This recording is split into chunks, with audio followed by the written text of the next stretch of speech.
நேற்று வந்து கரூர் மக்களை விஜய் சந்திச்சாரு.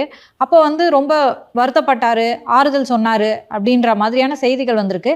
அதை தாண்டி இதை வந்து மக்கள் இயக்கமாகவே மீண்டும் மாற்றிடலாமா, இல்லை அரசியல் கட்சியாக நடத்தலாமா அப்படின்னு நீங்கள் சொல்லுங்க அப்படின்னு அந்த பாதிக்கப்பட்டவர்கள்கிட்ட கேட்டாருன்னு நியூஸ் வந்திருக்கு சார். உண்மையாகவே இந்த அடிப்படையில் கேட்குறாரா, ரொம்ப குழப்பத்தில் இருக்காரா அப்படின்ற மாதிரி கேட்குறேன் சார்.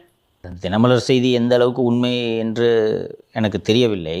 ஆனால் தொடர்ந்து அரசியல் செய்யலாமா வேண்டாமா என்ற குழப்பத்தில் தாவேக இருப்பதாகத்தான் நாம் புரிந்து கொள்ள வேண்டும். ஒரு அரசியல் என்பது 24/7 இல்லையா? பிரேக் எடுக்க முடியுமா அரசியலில்? முடியாது. ஆனால் நீங்கள் சாவகாசமாக பிரேக் எடுத்துகிட்டு பொறுமையாக வர்றீங்க. அப்போ கேட்டிருக்கிறதுக்கும் வாய்ப்பு இருக்கிறது. இன்னொன்று கேட்டால் இல்லை நீங்கள் போட்டுட்டு சிஎம் ஆகணும் அப்படின்ட்டு அவங்க சொல்லுவாங்கன்றது தெரிஞ்சே கூட கேட்டிருக்க முடியும் அல்லவா? நான் தான் சொன்னேன்ல, 41 குடும்பங்கள் விஜய்க்கு ஆறுதல் அளிக்க தான் இங்கே வந்திருக்கிறார்கள். 37 குடும்பம் தான் சார் வந்திருக்காங்க. அதில் 4 பேர் வரல. அதில் ஒரு அம்மா 20 லட்சத்தை எனக்கு வேணாம் நீரை வச்சுக்கிட்டு ரிட்டர்ன் அனுப்பிவிட்டாங்க சார். அது என்னென்று உண்மைத்தன்மையை சரிபார்க்கலாம்.